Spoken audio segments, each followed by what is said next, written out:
19 mars 1964. Pour la première fois, l'Académie ouvre ses portes à la technique.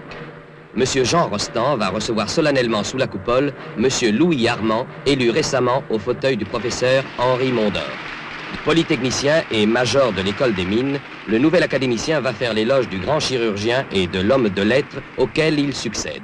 Monsieur Jean Rostand parlera de l'œuvre de Monsieur Louis Armand, d'abord à la tête de la SNCF, puis de l'Euratom, et se fera l'écho de ses multiples et fécondes initiatives, dont le projet de tunnel sous la Manche est la dernière en date et non la moindre. La séance est ouverte. La parole est à Monsieur Louis Armand pour la lecture de son remerciement.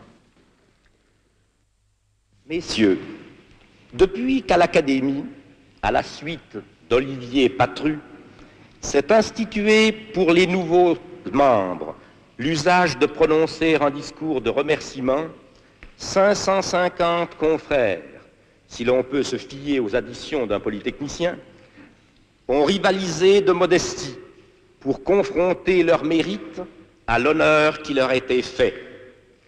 Je me garderai de ne pas respecter cette tradition, bien que je sois loin d'avoir les mêmes talents pour cet exercice, et que de surcroît, je sois saisi d'une sorte d'appréhension tenant à ce qu'aujourd'hui, plus que jamais, et sous l'effet de la solennité, je me sens entouré par des ombres imposantes de mes prédécesseurs dans ce 38e fauteuil. Messieurs, le technicien ne saurait prétendre que son rôle n'égale à celui du chirurgien, dont le métier est constamment placé entre la vie et la mort. Et je m'incline devant mon prédécesseur, qui portait avec tant de conscience une si haute responsabilité. Nous assumons cependant de notre côté une mission qui n'est pas sans influer sur l'existence de l'homme, car c'est de la technique et de ses machines que dépend en majeure partie la promotion sociale.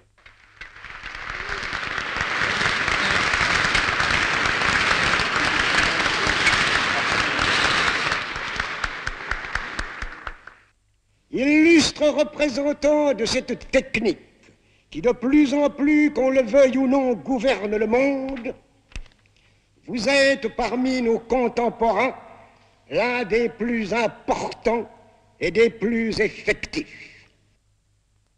En de multiples domaines, vous avez agi et créé, pour employer les deux grands verbes en qui, selon Édouard Herriot, tenait tout le programme de notre rénovation nationale.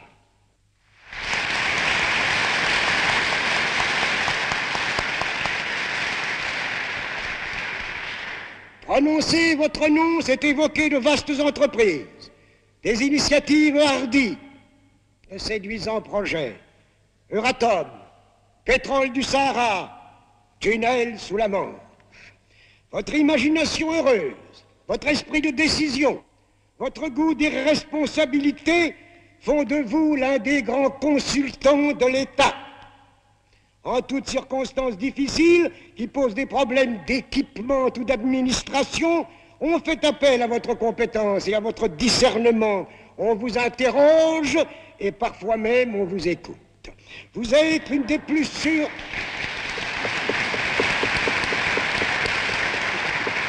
Vous êtes une des plus sûres ressources du pays. Vos espérances et vos rêves font partie de son potentiel évolutif.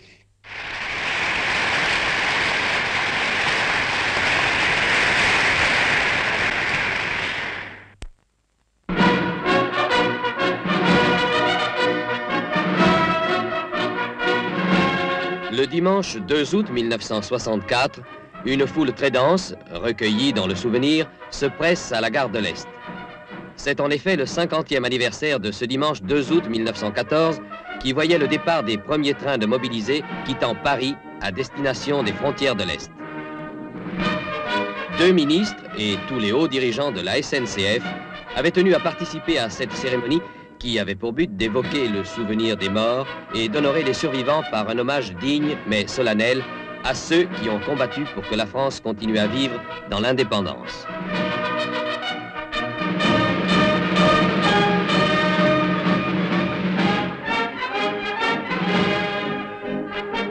Cette commémoration ne pouvait manquer de rappeler aux vétérans l'élan patriotique extraordinaire qui entraîna tout le peuple de France à s'unir pour la défense de ses libertés. Et pour l'amour, lui dit qu'elle était jolie et qu'il venait pour lui demander sa main.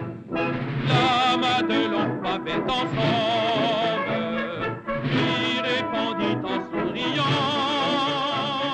Et pourquoi prendrais-je un seul homme quand j'aime tout un régiment? Tes amis vont venir, tu n'auras pas ma main.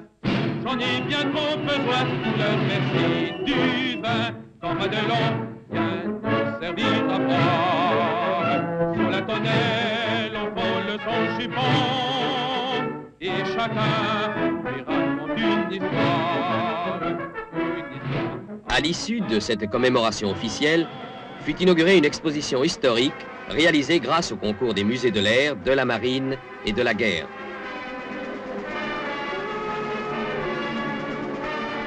Cette présentation était divisée en deux parties.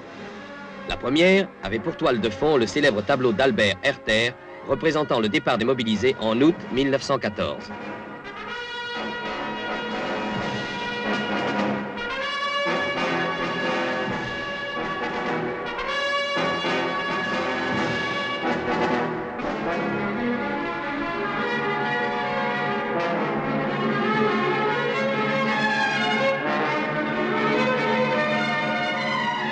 Un grand nombre de souvenirs de la guerre y avaient été rassemblés.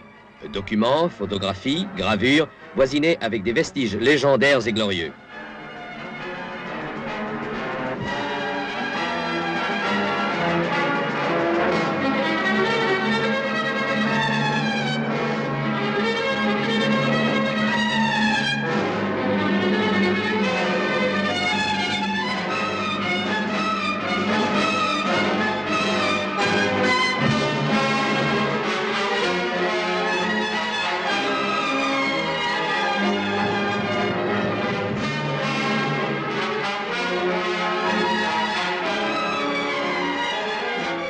Le chemin de fer de l'époque était lui aussi présent à cette exposition. 21 000 trains de troupes ont circulé sur le réseau de l'Est pendant les 16 premiers jours de la guerre. 21 000, dont la plupart étaient identiques à celui qui fut présenté sur la voie 30.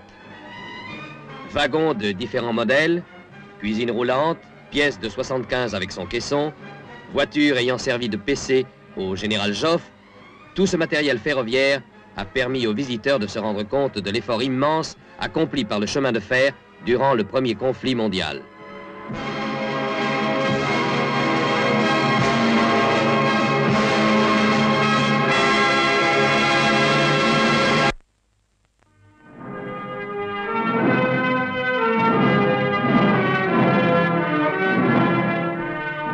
Dans le cadre des manifestations organisées à l'occasion du 20e anniversaire de la libération de Paris, une cérémonie destinée à commémorer la résistance des cheminots et notamment l'action qu'ils ont déclenchée en août 1944 a eu lieu le mardi 25 août 1964 au siège de la direction de la SNCF. Cette cérémonie était présidée par M. Marc Jacquet, ministre des Travaux publics et des Transports, entouré de M. Ségala, président du conseil d'administration, et Darjoux, directeur général de la SNCF. Monsieur René Brunet, président de Résistance Fer. Monsieur le ministre, Monsieur le Président, Monsieur le Directeur Général, Mesdames, Messieurs, mes chers camarades. 25 août 1964, 20e anniversaire de ce 25 août 1944, qui voyait entrer dans Paris la glorieuse division du général Leclerc, détachée par l'armée américaine pour répondre à l'appel des Parisiens soulevés contre l'ennemi. Certes, les cheminots ont payé cher leur combat pour la liberté. La liste de nos fusillés et de nos morts en déportation est bien lourde, et je ne regarde d'oublier les nombreux camarades qui, épuisés par les tortures et les privations endurées en déportation, sont morts après leur libération. Nous qui sommes réunis aujourd'hui dans un même esprit de communion, nous les assurons que nous n'oublierons jamais leur sacrifice.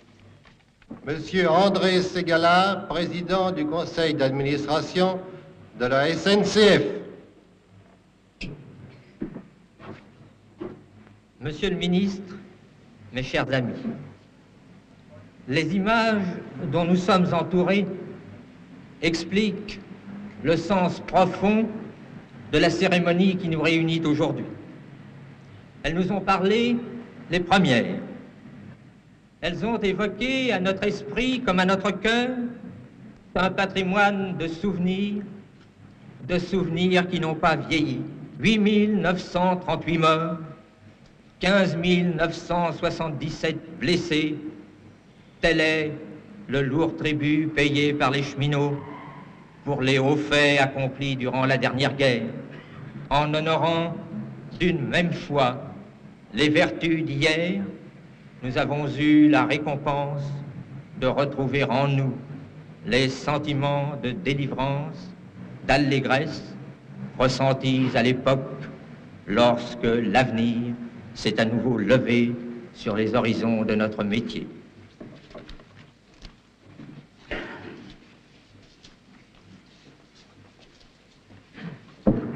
Monsieur Marc Jacquet, ministre des Travaux publics et des Transports. Dans les glorieuses cohortes de la résistance française, les cheminots ont une place éminente sur la liste des héros comme sur celle des martyrs. Mais ce qui est plus rare, c'est que la corporation tout entière, confondant esprit de résistance et esprit cheminot, s'engagea unanime, cohérente, disciplinée dans l'aventure de la libération, avec le courage tranquille et modeste qui marque la vie quotidienne du cheminot. Cela, c'est le grand honneur de la SNCF.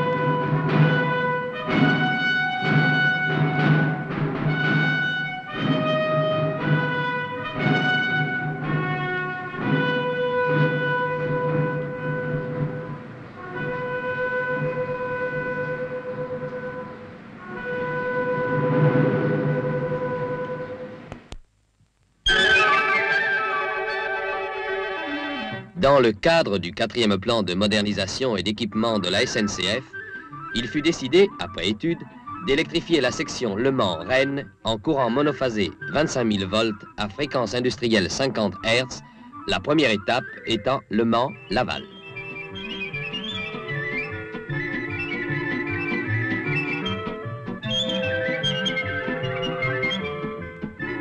Depuis 1937, les trains de la ligne Paris-Rennes étaient remorqués par des locomotives à courant continu 1500 volts entre Paris et Le Mans et par des locomotives à vapeur sur le reste du parcours.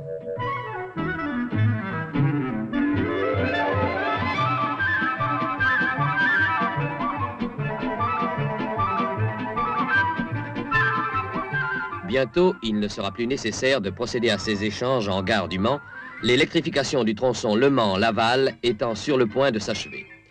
Implantation des supports caténaires, modification d'ouvrages d'art, aménagement de tracés de voies permettant de relever la vitesse plafond de 120 à 140 km/h, déroulage de la ligne de contact, tous ces travaux sont menés parallèlement à l'installation des sous-stations. La section Le Mans-Laval est alimentée en courant alternatif 25 000 volts 50 Hz par deux sous-stations situées au Mans et à Évron et distantes entre elles de 55 km. Connectées au réseau EDF par deux lignes à 90 kV, elles comportent chacune deux transformateurs monophasés d'une puissance unitaire de 10 000 kVA.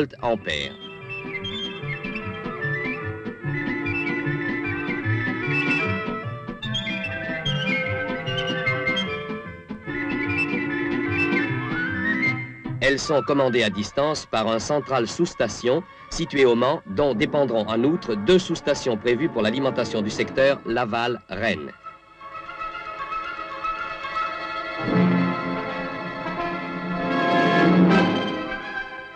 L'ensemble des installations de signalisation et de télécommunication a dû être modernisé. Adaptation des installations de passage à niveau. Établissement du bloc automatique lumineux entre Le Mans et Conly et du bloc unifié entre Conly et Laval. Encablement de tous les circuits, remplacement du poste 1 de Laval par un poste unifié à 60 leviers.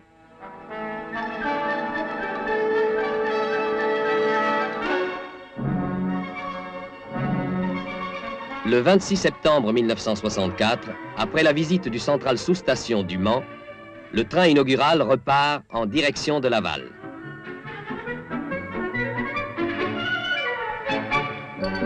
Peu après la sortie du Mans, au kilomètre 213 485, une section neutre permet la transition entre les deux courants et c'est de la voiture d'observation aux glaces teintées que nous assistons au changement de pantographe.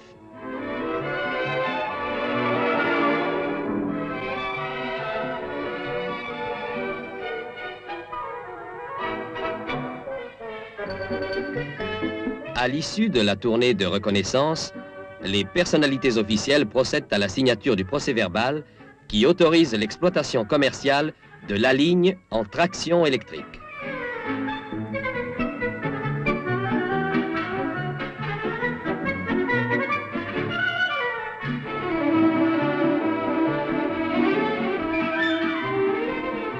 Désormais, la remorque des trains est assurée de Paris à Laval sans changement de machine par des locomotives bicourants de type BB 25200 et BB 25500, aptes à fonctionner indifféremment dans les deux systèmes de courant, 1500 volts continus et 25 000 volts alternatifs. Le passage de l'un à l'autre s'accompagne d'un changement de pantographe, la section neutre étant franchie tout pantographe abaissé sur la lancée du train.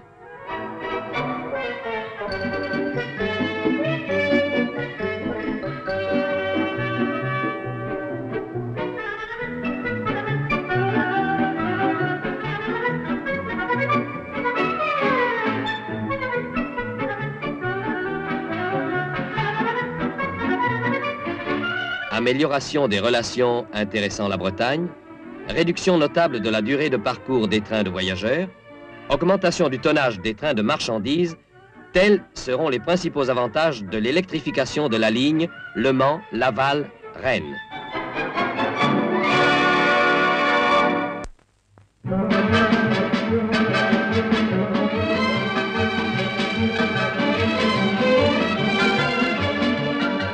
Depuis 1957, les premières relations Trans-Europe Express étaient assurées par des rames automotrices diesel, car la diversité des courants existants sur les différents réseaux européens était un obstacle à l'utilisation de la traction électrique.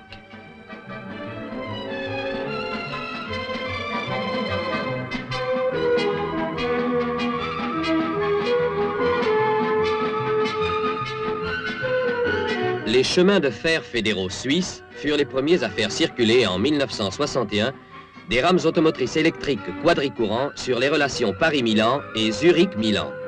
En 1964, c'est sur la ligne Paris-Bruxelles-Amsterdam qu'ont été mises en service les premières rames TEE remorquées par des locomotives polycourants.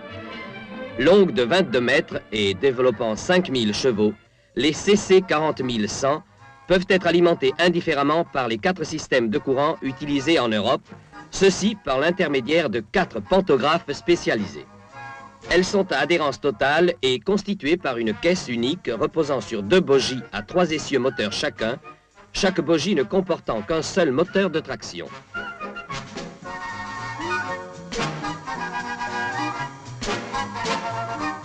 Les CC 40100 sont affectés en particulier à la remorque des nouvelles rames TEE dont toutes les voitures présentent des caractéristiques communes.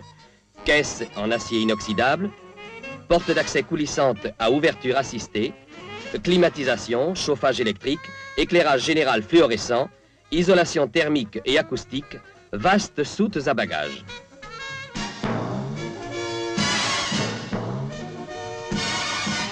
Les aménagements intérieurs sont très diversifiés pour répondre aux goûts variés des voyageurs. Dans les voitures à couloir latéral, où les portes de compartiment et les cloisons sont en glace de sécurité, la disposition des sièges est du type classique, mais le confort est plus poussé. éclairage individuel incandescent, siège à dossier inclinable.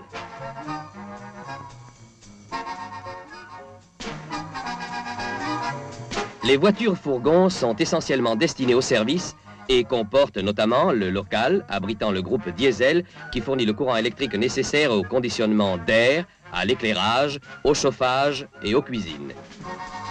Au moment du départ, les portières des voitures sont fermées automatiquement et restent bloquées pendant la marche tant que la vitesse reste supérieure à 5 km à l'heure.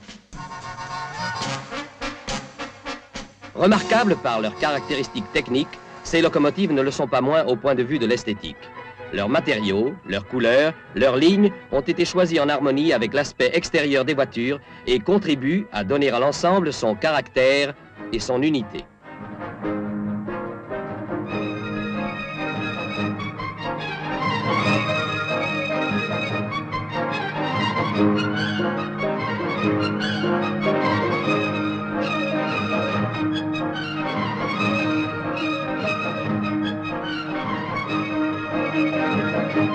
Les voyageurs qui empruntent ce nouveau train ont à leur disposition toute une gamme de perfectionnements qui concourent à un plus grand confort.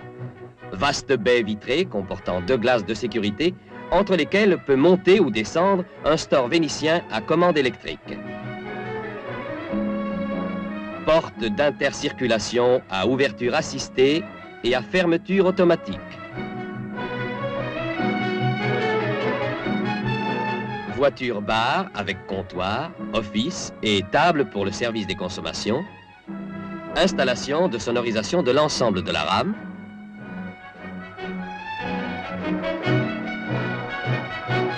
Voiture-cuisine dont l'équipement fonctionnel ferait le bonheur de la ménagère la plus exigeante. Possibilité pour les voyageurs des voitures à couloir central de déjeuner sans quitter leur place.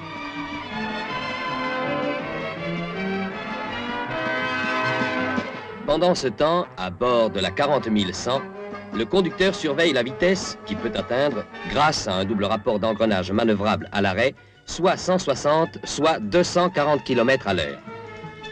Confort, vitesse, ce nouveau matériel classe les rapides TEE de la ligne Paris-Bruxelles-Amsterdam parmi les meilleurs trains du monde, puisqu'il relie Paris à Bruxelles en 2h30 à 124 km/h de moyenne.